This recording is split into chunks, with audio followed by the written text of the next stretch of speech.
नमस्ते and welcome. मैं Kesaram, assistant professor राजनीति विज्ञान विभाग, राजकीय महाविद्यालय बाड़मेर। आज के इस व्याख्यान के अंतर्गत हम प्राचीन यूनानी राजनीतिक विचारक प्लेटो का जीवन परिचय और उसके द्वारा अपनी पुस्तक द रिपब्लिक के अंतर्गत प्रतिपादित न्याय के सिद्धांत को समझने का प्रयास करेंगे। प्लेटो का जीवन परिचय। प्लेटो का जन्म 427 ईसा पूर्व के अंतर्गत ग्रीक या यूनान के नगर राज्य एथेंस के अंतर्गत हुआ। एथेंस ग्रीक या यूनान का एक प्रसिद्ध नगर राज्य था। एथेंस के अंतर्गत तात्कालिक समय में प्रत्यक्ष लोकतंत्र की व्यवस्था प्रचलित थी। अगर इतिहास के अंतर्गत देखा जाए तो प्रथम प्रत्यक्ष लोकतंत्र का जो साक्ष्य है वो ज्ञात रूप से एथेंस के अंतर्गत ही मिलता है। प्लेटो को प्रथम पाश्चात्य राजनीतिक दार्शनिक, फर्स्ट वेस्टर्न पॉलिटिकल फिलोसोफर के रूप में भी जाना जाता है। प्लेटो का वास्तविक नाम एरिस्टोक्लीज था, लेकिन एरिस्टोक्लीज को उसके चौड़े कंधों के कारण उसको प्लेटो के नाम से जाना गया। प्लेटो यूनान के महान दार्शनिक सुकरात का शिष्य था। जब सुकरात को 399 ईसा पूर्व के अंतर्गत एथेंस की लोकतांत्रिक सरकार के द्वारा मृत्युदंड दे दिया गया तो इस घटना का प्लेटो के जीवन, प्लेटो के चिंतन और लेखन पर बहुत गहरा प्रभाव पड़ा।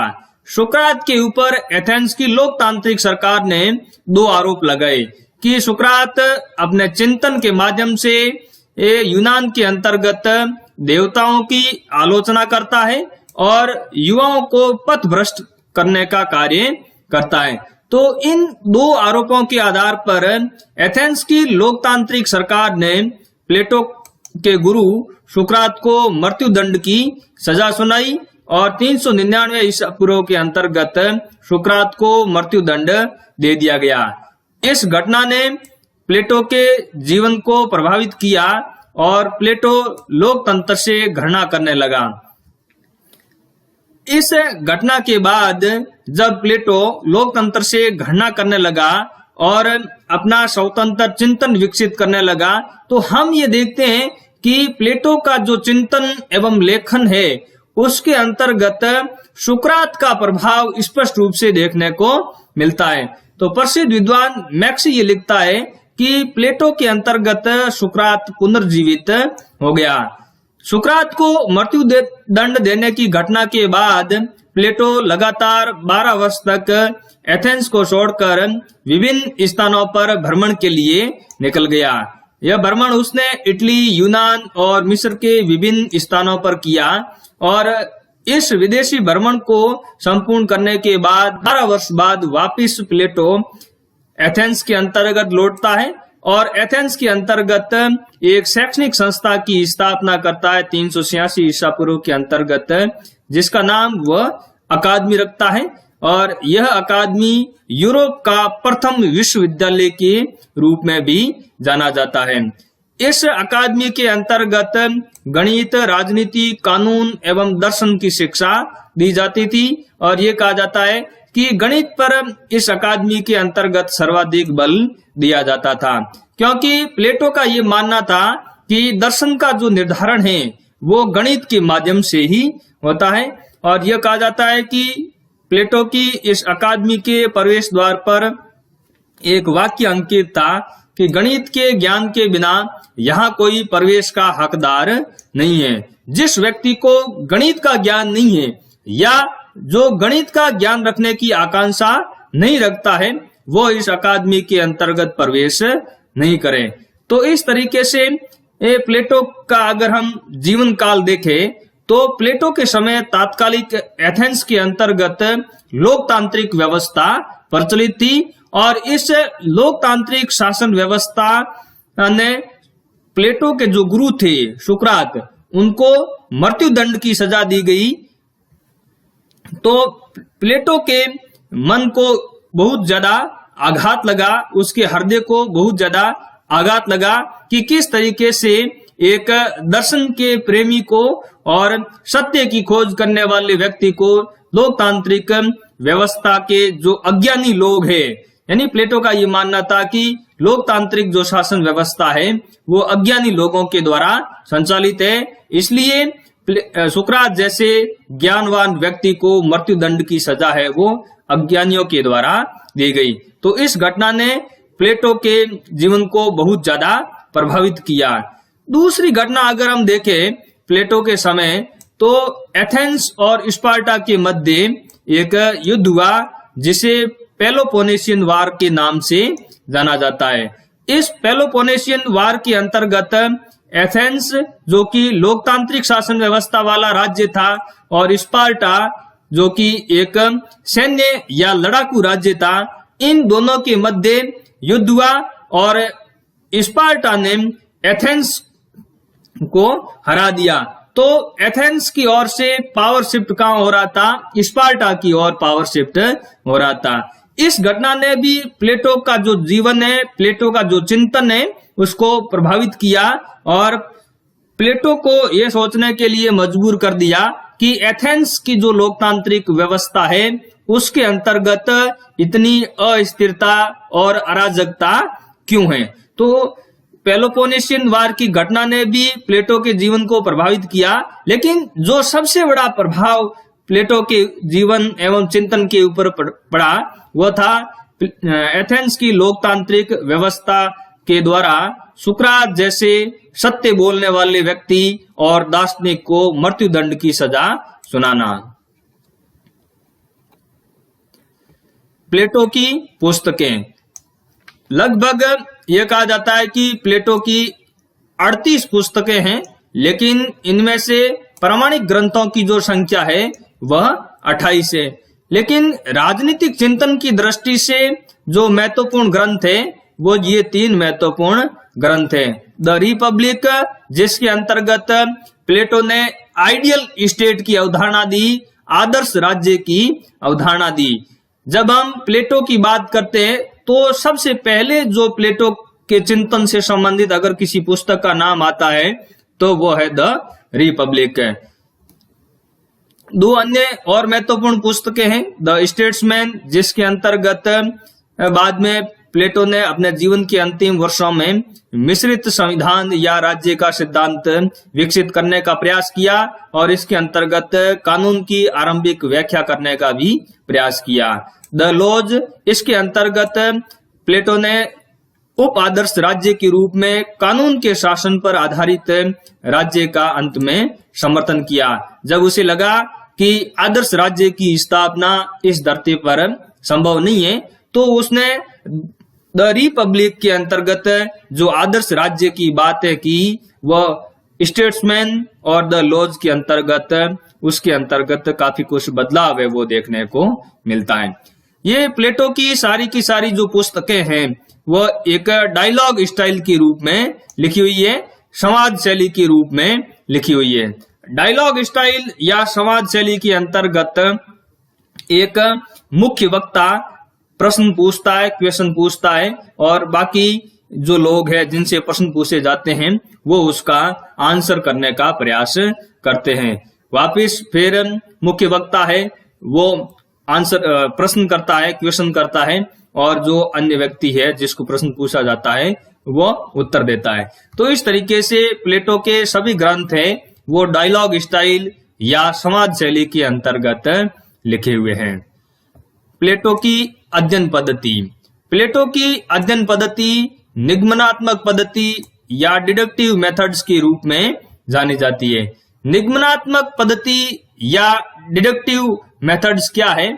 यह एक तरह की दार्शनिक पद्धति है जिसके अंतर्गत जो अध्ययन या चिंतन की प्रक्रिया है वह सामान्य से विशेष की ओर अध्ययन करने की पद्धति है। जैसे प्लेटो ने अच्छे शासन की स्थापना की कल्पना की, यानी पहले एक सामान्य उद्देश्य निर्धारित किया, फिर विशेष की ओर बढ़ा, विशेष मतलब आदर्श राज्य की ओर बढ़ने का प्रयास किया। तो निगमनात्मक पद्धति के अंतर्गत जो अध्ययन करने का तरीका है वह सामान्य से विशेष की ओर अध्ययन करने का तरीका है। पहले कुछ सामान्य लक्ष्यों का निर्धारण किया जाता है, सामान्य उद्देश्यों का निर्धारण किया जाता है, फिर उन सामान्य उद्देश्यों को ध्यान में रखते हुए एक विशेष उद्देश्य की ओर बढ़ने का प्रयास किया जाता है। तो सामान्य उद्देश्य के रूप में प्लेटो ने ये बात रखी कि एथेंस के अंतर्गत अच्छा शासन कैसे स्थापित किया जा सकता है। एथेंस नगर राज्य, जो कि लोकतांत्रिक नगर राज्य था, जहां अस्थिरता और अराजकता का माहौल था, उसे समाप्त करके एक गुड गवर्नमेंट या व्यक्ति का अच्छा जीवन है वो कैसे प्राप्त किया जा सकता है। तो इसको प्राप्त करने के लिए प्लेटो ने अपनी पुस्तक द रिपब्लिक के अंतर्गत आदर्श राज्य की अवधारणा का प्रतिपादन किया। अब हम प्लेटो के द्वारा प्रतिपादित न्याय सिद्धांत को समझने का प्रयास करेंगे। प्लेटो का न्याय सिद्धांत, प्लेटो की पुस्तक द रिपब्लिक का जो केंद्रीय विषय है वह न्याय है। अगर हम रिपब्लिक को देखें तो इस रिपब्लिक पुस्तक का उपशीर्षक यानी सब टाइटल कंसर्निंग जस्टिस, न्याय से संबंधित, जिसका ग्रीक शब्द है डिकायोसियम। तो द रिपब्लिक का जो केंद्रीय विषय है वह क्या है? न्याय है। रिपब्लिक का जो उद्देश्य है वह है एक आइडियल स्टेट, आदर्श राज्य की स्थापना करने का प्रयास करना, यानी एक आदर्श राज्य की खोज करना जिसके अंतर्गत व्यक्ति अच्छा जीवन जी सके। तो इस आदर्श राज्य की प्राप्ति के लिए प्लेटो अपनी पुस्तक रिपब्लिक के अंतर्गत न्याय की अवधारणा व शिक्षा का सिद्धांत और परिवार एवं संपत्ति के साम्यवाद के सिद्धांत का प्रतिपादन करता है। तो इस व्याख्यान के अंतर्गत हम प्लेटो के न्याय सिद्धांत को समझने का प्रयास कर रहे हैं। प्लेटो ने न्याय के सिद्धांत की कोई कानूनी व्याख्या नहीं की है, बल्कि प्लेटो ने न्याय के सिद्धांत की नैतिक व्याख्या करने का प्रयास किया है। प्लेटो ये कहता है कि मनुष्य के द्वारा अपने कर्तव्य का पालन करना एवं राज्य एवं समाज के द्वारा जो निर्धारित नियम है उनका पालन करना ही न्याय है।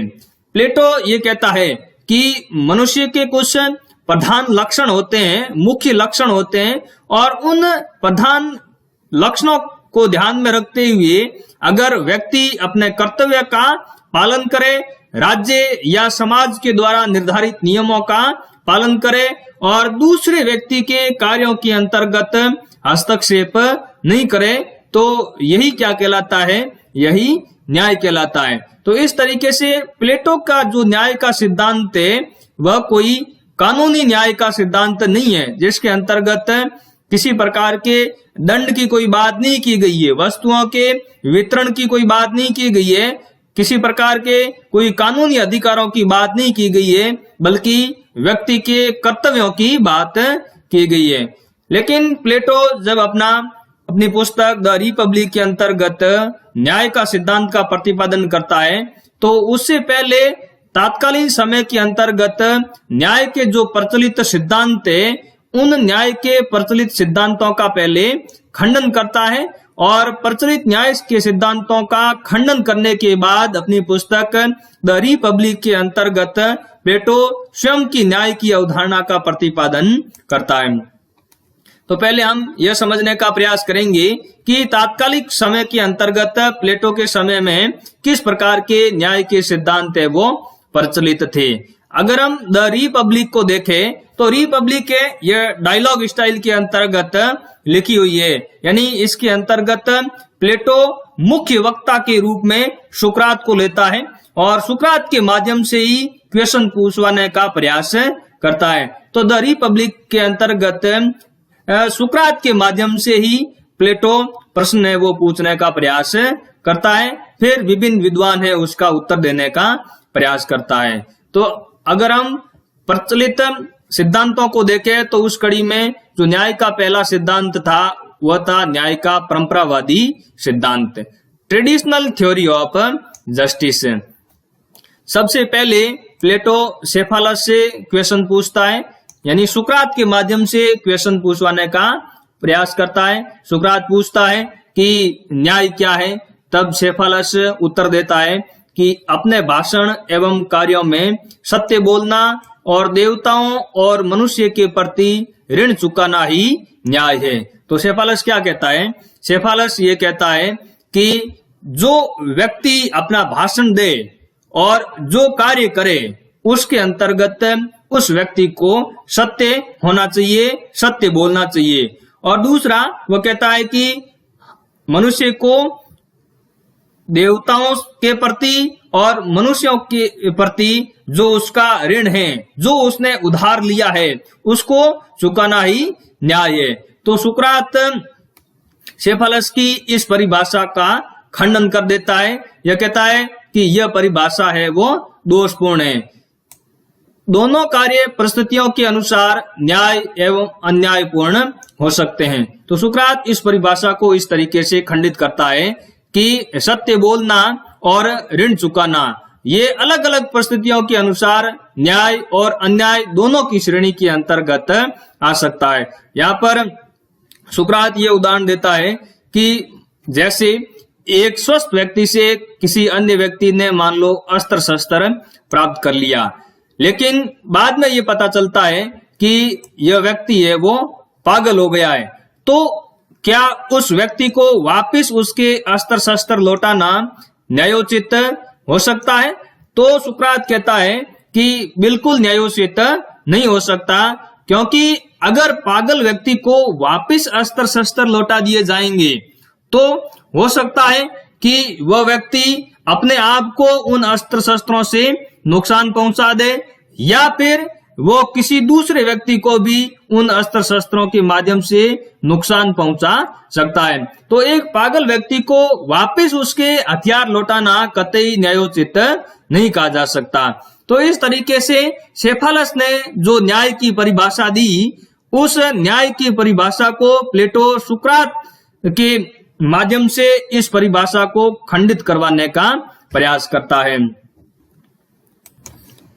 फिर सुकरात पॉलीमार्क्स से क्वेश्चन पूछता है कि न्याय क्या है। पॉलीमार्क्स सेफालस का पुत्र है।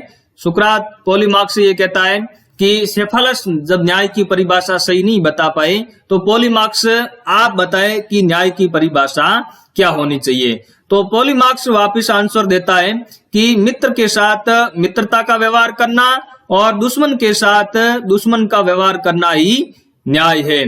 तो पॉलीमार्क्स की इस परिभाषा से भी सुकरात संतुष्ट नहीं होता है और पॉलीमार्क्स की न्याय की इस परिभाषा का सुकरात खंडन कर देता है।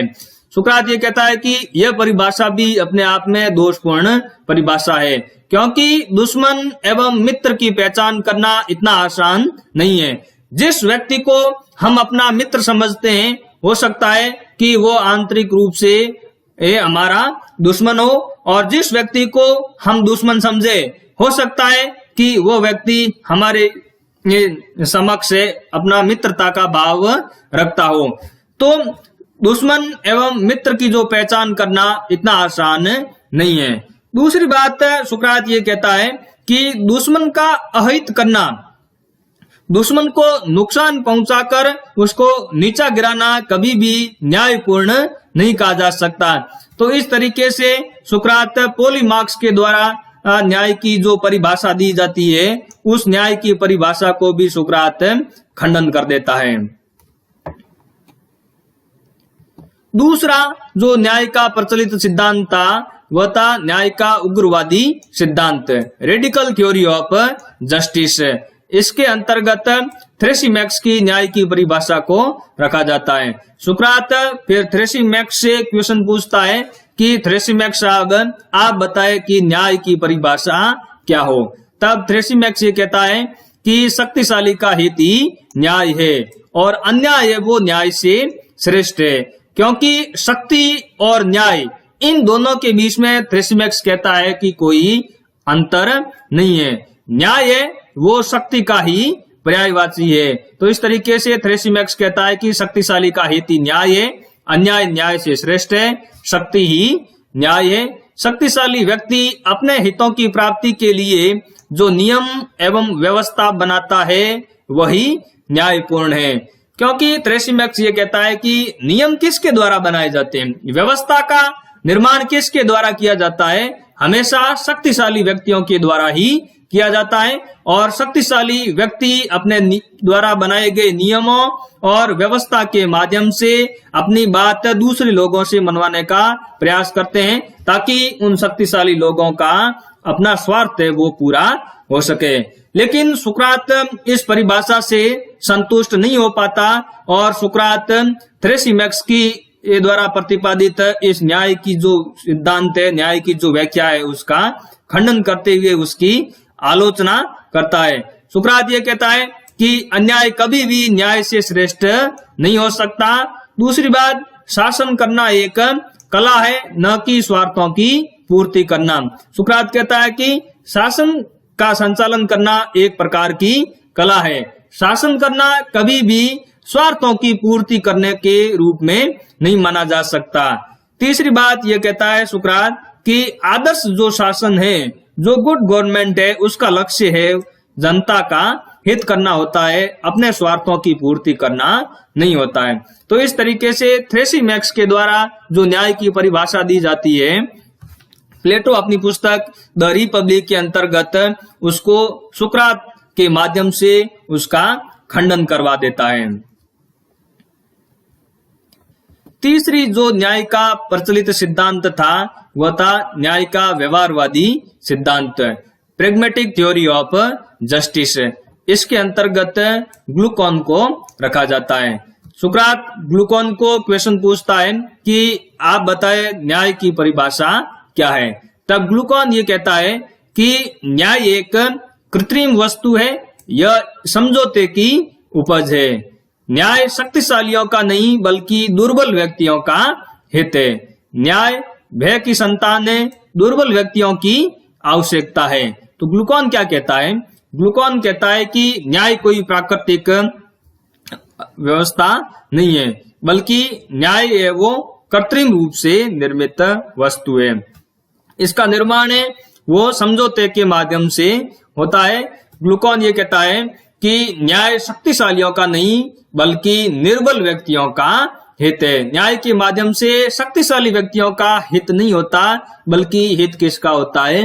निर्बल व्यक्तियों का हित होता है। और निर्बल व्यक्ति है वो भय के डर से व्यवस्था और जो नियम बनाए जाते हैं उनका पालन करते हैं। तो न्याय है वो दुर्बल व्यक्तियों की ही आवश्यकता है, शक्तिशाली व्यक्तियों की आवश्यकता नहीं है।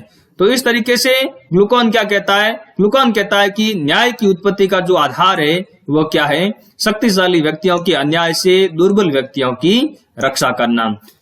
लेकिन सुकरात ग्लूकोन की भी इस परिभाषा से संतुष्ट नहीं होता और ग्लूकोन की इस परिभाषा का खंडन करता है। सुकरात कहता है कि न्याय कोई बाहरी वस्तु नहीं है बल्कि आत्मा की आंतरिक उपज है। यानी ग्लूकोन ने तो क्या कहा? ग्लूकोन कहता है कि न्याय है वो एक बाहरी वस्तु है, यानी कृत्रिम वस्तु है, समझौते के माध्यम से न्याय की स्थापना होती है। लेकिन सुकरात इसका खंडन करता है। सुकरात ये कहता है कि न्याय कोई बाहर से समझौते के माध्यम से नहीं आता, बल्कि न्याय तो कहां से आता है? न्याय तो अंतरात्मा के माध्यम से उभर करके सामने आता है। नियमों का पालन व्यक्ति स्वाभाविक रूप से करता है, वह किसी भी प्रकार की शक्ति के डर से या भय के कारण वो नियमों का पालन नहीं करता है, बल्कि व्यक्ति के अंतर्गत, व्यक्ति की आत्मा के अंतर्गत इस तरह के स्वाभाविक गुण है जिसके माध्यम से वह नियमों का पालन करता है। तो इस तरीके से प्लेटो अपनी पुस्तक द रिपब्लिक के अंतर्गत न्याय के जो प्रचलित सिद्धांत थे उनका खंडन करता है और न्याय के प्रचलित सिद्धांतों का खंडन करने के बाद में न्याय की परिभाषा या न्याय की अवधारणा, अपनी स्वयं की जो अवधारणा है उसको देने का प्रयास करता है। प्लेटो रिपब्लिक के अंतर्गत लिखता है कि न्याय का सिद्धांत मानव स्वभाव के मनोवैज्ञानिक विश्लेषण पर आधारित है। प्लेटो के अनुसार मनुष्य के व्यवहार के 3 मुख्य स्रोत हैं, क्योंकि प्लेटो ये कहता है कि अगर हमें राज्य के संदर्भ में अगर न्याय को समझना है तो पहले हमें मानव के संदर्भ में यानी व्यक्ति के संदर्भ में न्याय को समझना होगा, क्योंकि राज्य तो क्या है? राज्य तो व्यक्तियों का ही विराट या बड़ा रूप है। तो प्लेटो ये कहता है कि जो न्याय की अवधारणा है, प्लेटो कहता है कि न्याय की जो अवधारणा है वो मानव स्वभाव के मनोवैज्ञानिक विश्लेषण पर आधारित है। वो कहता है कि मनुष्य जिस तरीके का व्यवहार करता है वो 3 स्रोतों के आधार पर व्यवहार करता है। प्लेटो लिखता है कि अगर हम व्यक्ति को देखें तो व्यक्ति की आत्मा के अंतर्गत 3 तरह के लक्षण है वो दिखाई देते हैं, जिससे प्रेरित होकर के ही व्यक्ति काम करता है। तो प्लेटो लिखता है कि प्रत्येक व्यक्ति की आत्मा के अंतर्गत 3 प्रकार के लक्षण देखने को मिलते हैं, लेकिन प्रत्येक व्यक्ति के अंतर्गत इन 3 लक्षणों में से एक लक्षण की ही प्रधानता होती है और उस प्रधान लक्षण के आधार पर ही व्यक्ति अपना कार्य करता है या उस व्यक्ति को उस प्रधान लक्षण के अनुसार ही अपने कर्तव्यों का पालन करना चाहिए। तो प्लेटो द रिपब्लिक के अंतर्गत मनुष्य के व्यवहार के या मनुष्य की आत्मा के 3 लक्षण बताने का प्रयास करता है। पहला लक्षण है ज्ञान या चिंतन यानी नॉलेज। जिस व्यक्ति की आत्मा के अंतर्गत ज्ञान या चिंतन का लक्षण है प्रभावी होता है, वो व्यक्ति शासक वर्ग या दार्शनिक के रूप में अपनी ख्याति प्राप्त करते हैं। दूसरा जो व्यक्ति की आत्मा का लक्षण है वो है भावना या मनोवेग यानी इमोशन। जिन व्यक्तियों के अंतर्गत इमोशन की प्रधानता होती है वो व्यक्ति किस व्यवसाय को अपनाते हैं, वो व्यक्ति सैनिक वर्ग के व्यवसाय को अपनाते हैं। यानी वो व्यक्ति अपने आप को कहाँ सेटल करना चाहते हैं, सैनिक वर्ग के अंतर्गत सेटल करना चाहते हैं।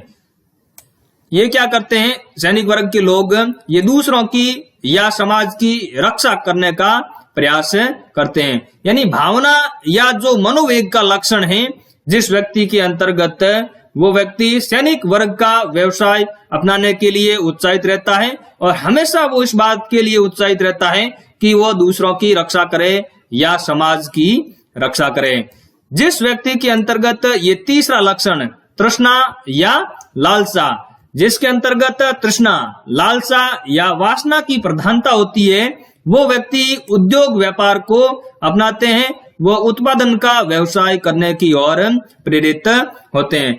ऐसे व्यक्ति हमेशा ये चाहते हैं कि वो ज्यादा से ज्यादा व्यापार करें, ज्यादा से ज्यादा उद्योग धंधे स्थापित करें, ज्यादा से ज्यादा वो प्रोडक्शन करके बेचें ताकि वो मैक्सिमम प्रॉफिट हासिल कर सके और अपनी भौतिक आवश्यकताओं की पूर्ति कर सके। तो इस तरीके से प्लेटो ये लिखता है कि मनुष्य इन 3 मुख्य स्रोतों के आधार पर व्यवहार करता है और मनुष्य की आत्मा के अंतर्गत ये 3 तरह के लक्षण देखने को मिलते हैं। और प्लेटो ये भी लिखता है कि प्रत्येक व्यक्ति में ये 3 लक्षण तो पाए जाते हैं, लेकिन इनमें से एक लक्षण ही प्रत्येक व्यक्ति की आत्मा के अंतर्गत प्रभावी होता है और प्रत्येक व्यक्ति को उसी प्रधान लक्षण के अनुसार कार्य करना चाहिए।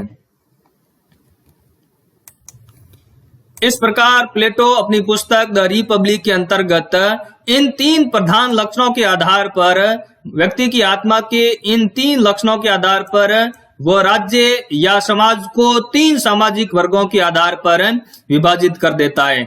दार्शनिक या शासक वर्ग, दूसरा सैनिक वर्ग और तीसरा उत्पादक वर्ग। प्लेटो ये लिखता है कि ये जो 3 सामाजिक वर्ग है इनके अंतर्गत एक लक्षण है वो प्रधान लक्षण होता है। जैसे दार्शनिक या शासक वर्ग के अंतर्गत ज्ञान या चिंतन, सैनिक वर्ग के अंतर्गत भावना या मनोवेग और उत्पादक वर्ग के अंतर्गत लालसा या वासना की प्रधानता होती है।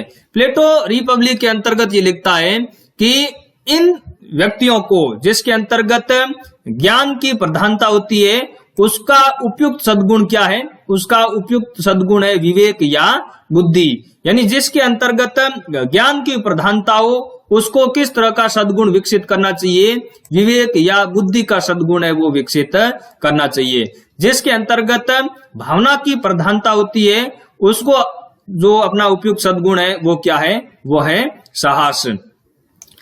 और इस तरह के व्यक्तियों को अपने अंदर साहस का जो सद्गुण है वो विकसित करना चाहिए।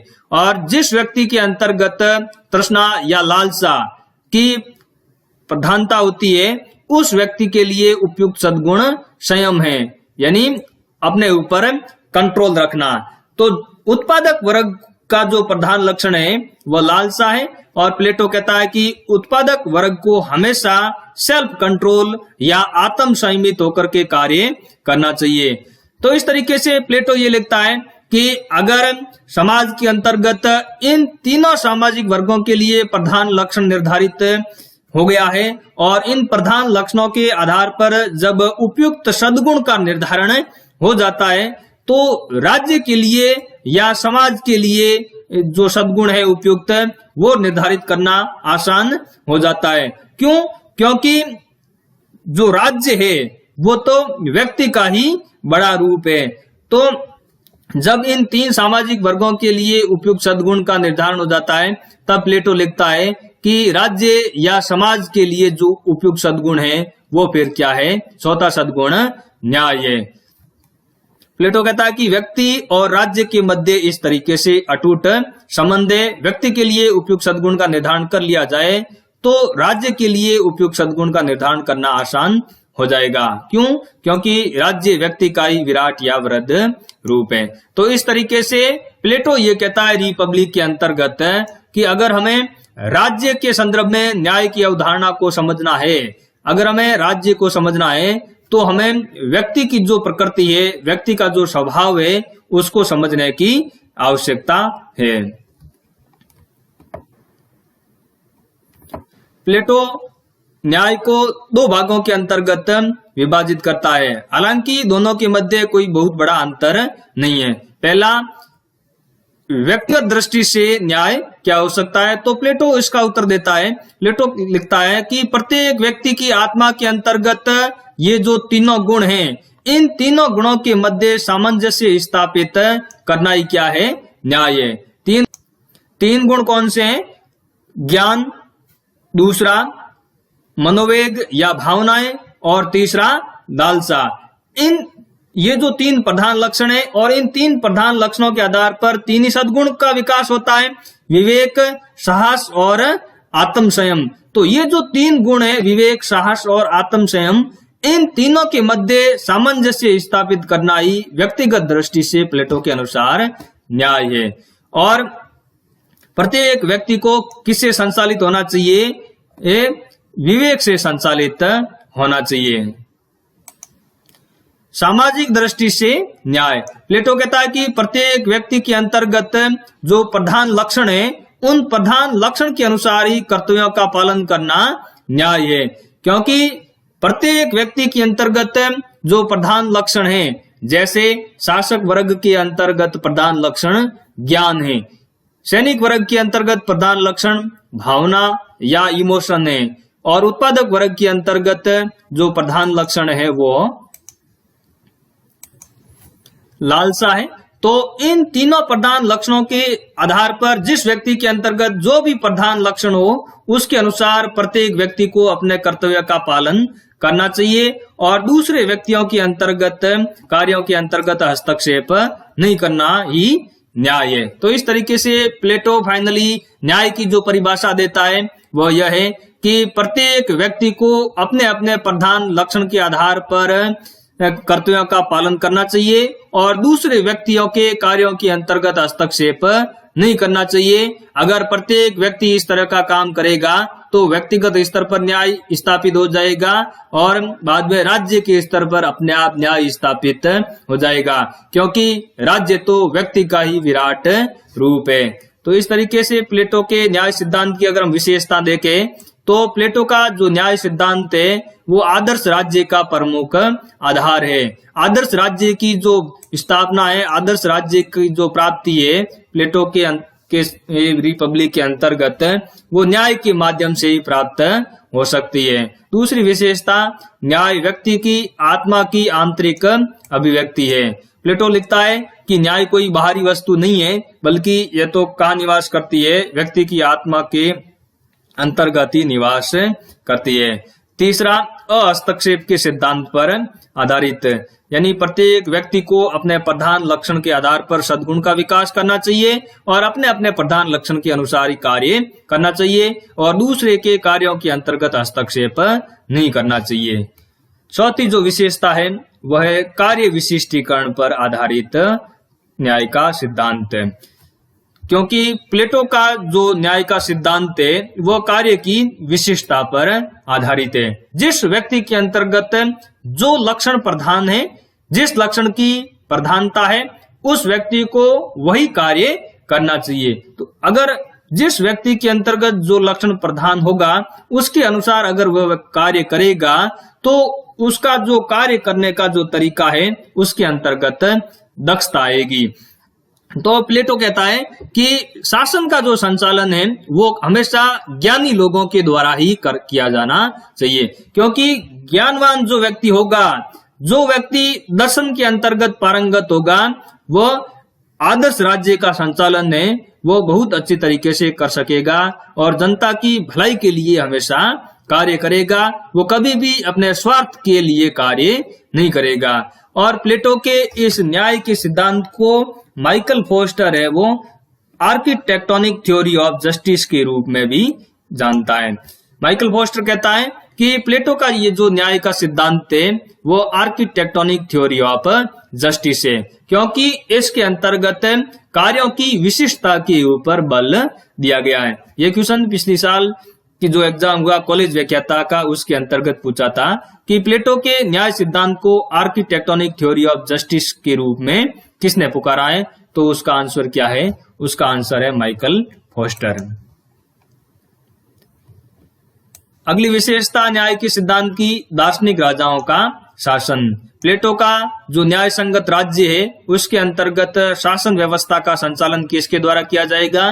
दार्शनिक राजाओं के द्वारा किया जाएगा। सामाजिक एकता का सिद्धांत प्लेटो इन तीनों सामाजिक वर्गों के मध्य दार्शनिक वर्ग, सैनिक वर्ग और उत्पादक वर्ग, इन तीनों के कार्यों का बंटवारा करके वो इन तीनों के मध्य सामाजिक एकता स्थापित करने का प्रयास करता है। प्लेटो कहता है कि तीनों को एक दूसरे के कार्यों के अंतर्गत हस्तक्षेप नहीं करना चाहिए। फाइनली जो प्लेटो के न्याय की सिद्धांत की विशेषता है वो है नैतिकता एवं कर्तव्यों पर आधारित। प्लेटो के न्याय सिद्धांत के अंतर्गत किसी तरह के अधिकारों की कोई बात नहीं की गई है, कानून की कोई बात नहीं की गई है, बल्कि प्लेटो का जो न्याय सिद्धांत है वो नैतिकता पर आधारित है, वह कर्तव्यों की बात करता है। तो इस तरीके से इस व्याख्यान के अंतर्गत हमने प्लेटो का जीवन परिचय और प्लेटो के द्वारा प्रतिपादित न्याय के सिद्धांत को समझने का प्रयास किया।